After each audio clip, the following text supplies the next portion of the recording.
In the history of aviation, few events have captured the world's attention like the miracle on the Hudson. On a chilly day in January 2009, a flight like any other was about to take a dramatic turn. U.S. Airways Flight 1549 was ready for a routine journey from New York City's LaGuardia Airport to Charlotte Douglas Airport in North Carolina, and then onward to Seattle-Tacoma. The aircraft, an Airbus A320-214, equipped with two robust GE Aviation CFM56-5B4/P turbofan engines, was prepared to carry 155 souls across the states. At the heart of this story, and the cockpit of the Airbus, was Captain Chesley B. Sullenberger, a 57-year-old veteran pilot with a diverse flying history that included both commercial airlines and gliders. Sullenberger, also known as Sully, was no stranger to the skies. With an impressive log of over 19,000 total flight hours and nearly 5,000 hours in the Airbus A320, he was well-versed in the language of aviation. His co-pilot, Jeffrey Skiles, was at the controls as Flight 1549 was cleared for takeoff at 3:24 p.m. As they climbed, Sullenberger admired the view, remarking, "What a view of the Hudson today." Little did he know, the Hudson River would soon become much more than a scenic backdrop to their flight. Just minutes into their ascent, at an altitude of 2,818 feet, a flock of Canada geese collided with the aircraft, causing both engines to fail. Suddenly, a routine flight had turned into a dire emergency. But in the face of unimaginable pressure, Sullenberger and Skiles remained calm, quickly assessing their options. Sullenberger radioed back to air traffic control, unable, when directed to land at LaGuardia, and soon after, he made the chilling statement, "We can't do it. We're gonna be in the Hudson." What started as a typical flight quickly turned into a test of skill, bravery, and the human spirit. The miracle on the Hudson was about to unfold, etching itself into the annals of aviation history. Just minutes after takeoff, an unexpected encounter with a flock of Canada geese would change everything. The Airbus A320-214, still climbing, was at an altitude of 2,818 feet and just 4.5 miles north-northwest of LaGuardia when it struck the flock. The birds, some as large as 14 pounds, were sucked into the plane's two jet engines, causing flames to erupt before the engines shut down completely. In this moment of crisis, the cockpit became a hive of controlled chaos. Pilot Chesley B. Sullenberger, a seasoned airman with almost 20,000 hours of flight experience, immediately took control from co-pilot Jeffrey Skiles. His calm voice cut through the tension as he issued commands and assessed the dire situation. Meanwhile, Skiles, undeterred by the rapidly escalating situation, consulted the procedure for engine restart. His hands moved deftly over the controls, his focus unwavering despite the gravity of their predicament. But despite their best efforts, the engines remained stubbornly silent. The plane, its momentum waning, began to descend at an ever-increasing rate. In a moment of chilling realization, Sullenberger understood that they wouldn't make it to either Teterboro or LaGuardia. They were running out of altitude, speed, and options. Summoning his decades of flight experience, Sullenberger made a fateful decision. He radioed the control tower with a message that would soon become infamous. "We can't do it. We're gonna be in the Hudson." The plane, now a glider with 155 souls on board, was committed to a water landing. The Hudson River, its icy waters reflecting the winter sun, was their only hope. The crew knew they had one shot to get this right, one shot to save the lives aboard. In the face of adversity, the crew was left with no choice but to attempt a water landing. Their skills, their training, and their courage would now be put to the ultimate test. The miracle on the Hudson was about to unfold. With both engines out and no airport within reach, the Hudson River became the only option.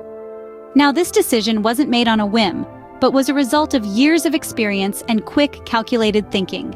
Chesley Sullenberger, with almost 20,000 flight hours under his belt, had to make a call that no pilot ever wants to make. The technique used here is known as ditching, a controlled emergency landing on water.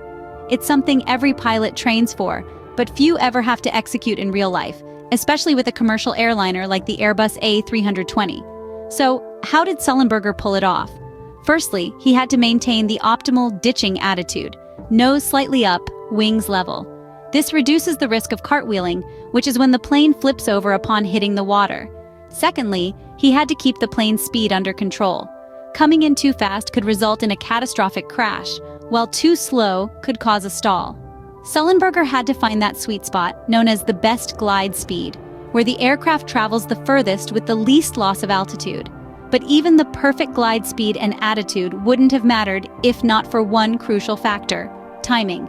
Sullenberger had to time the landing perfectly, ensuring that the tail hit the water first to slow the aircraft down before the rest of the plane hit the water. And then there's the question of where to land.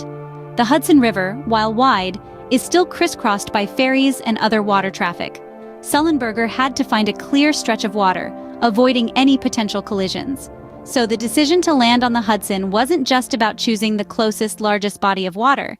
It was a calculated risk, taken by a seasoned pilot, who managed to execute a textbook ditching under the most stressful conditions imaginable. In the end, the Hudson River transformed from a scenic view into a runway of survival. Following the successful ditching, the real work began both for the rescuers on the Hudson and the investigators seeking answers. In the icy January waters, rescue teams sprang into action, working swiftly to evacuate the 155 souls aboard Flight 1549. Remarkably, all passengers and crew survived, a testament to the quick response of the New York waterway ferries, Coast Guard vessels, and even private boats that raced to the scene. As the last passenger stepped ashore, the wheels of investigation were already turning. The National Transportation Safety Board, or NTSB, launched an extensive inquiry into what had transpired. Examining the aircraft's wreckage, the NTSB confirmed the initial suspicion. A bird strike had indeed caused the dual engine failure. The engines, upon inspection, contained remnants of Canadian geese, affirming the crew's reports. Yet the investigation didn't stop there. It delved deeper into the incident, evaluating the actions of the crew, the air traffic controllers, and even the aircraft's design. The NTSB praised Captain Sullenberger and First Officer Skiles for their exemplary performance under extreme pressure. Their decision to ditch in the Hudson, rather than risk crashing into a densely populated area, likely saved countless lives on the ground. The NTSB's findings also led to significant changes in aviation safety. The incident highlighted the vulnerability of aircraft to bird strikes, prompting stricter engine certification standards and the development of more robust bird strike testing methods. Furthermore, the successful water landing underscored the importance of crew training for such rare events, leading to enhancements in flight simulator technology. In the end, the investigation revealed a complex tapestry of factors that contributed to the miracle on the Hudson. From the unforeseen bird strike to the split-second decisions of the crew, it was a chain of extraordinary events that culminated in an unprecedented water landing. While the investigation provided critical insights, the real story was the heroism of Captain Sully and his crew. Their calm and resourceful handling of an unimaginable crisis not only saved lives, but also reshaped the future of aviation safety. In the wake of the event, one man stood out as a symbol of courage and expertise: Captain Chesley B. Sullenberger. Known fondly as Sully, this seasoned pilot with nearly 2 decades of experience under his belt deftly steered a falling plane with no engines to a safe landing on the Hudson River. His actions that day saved 155 lives, demonstrating a level of skill and composure that was nothing short of extraordinary. Sully's quick thinking and decisive action in the face of an unprecedented crisis was a testament to his years of training and experience, and it was this that earned him the title of a national hero. However, Sully didn't just become a hero in the moment. He had been preparing for that moment his whole career. His knowledge of the Airbus A320, his hours logged in gliders, and his familiarity with the Hudson River all contributed to the successful ditching. In the days following the incident, Sully and his crew were hailed as heroes. They were invited to the inauguration of President Barack Obama, and Sully was awarded the Master's Medal by the Guild of Air Pilots and Air Navigators. He even had a movie made about his life and the events of that fateful day, with none other than Tom Hanks portraying him on the big screen. But Sully's story didn't end there. After the incident, he became an advocate for aviation safety. He used his newfound fame to highlight the importance of experience and expertise in the cockpit, pushing for improved training and working conditions for pilots. He also wrote a book, Highest Duty, where he shared his insights and lessons from that day and his career in aviation. Sully's story reminds us that in the face of adversity, the human spirit can truly soar.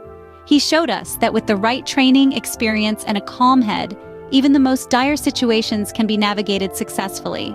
His actions on January 15, 2009, will forever be remembered and celebrated as a testament to the power of human resilience and expertise.